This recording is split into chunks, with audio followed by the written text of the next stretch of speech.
இது ஒரே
இந்த யாராவது வந்து வாழக்கூடியப்பட்டவள் யாரக்கண்ணி அநேக கோடி வணக்கு சுவாமி. இந்த ஆய்வனத்தில் வருகிற போது என்னை பார்க்கக்கூடிய ஆண்களும் பெண்களும் எத்தனையோ வம்பு தும்பு செய்தார்கள். இந்த ஏழாவது வனத்தில் கால் வைத்தவுடனே இந்த யாழக்கன்னியாகப்பட்டவள் வருங்காலம் போங்காலம் நிகழ்காலம் என்று சொல்லக்கூடிய காலம் அறிந்த பெண்ணாக இருக்க வேண்டும்.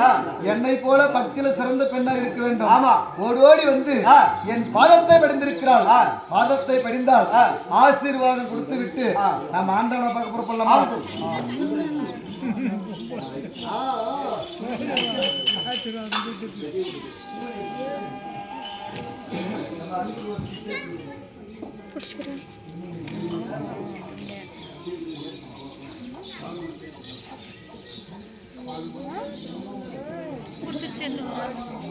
பண்ணிட்டா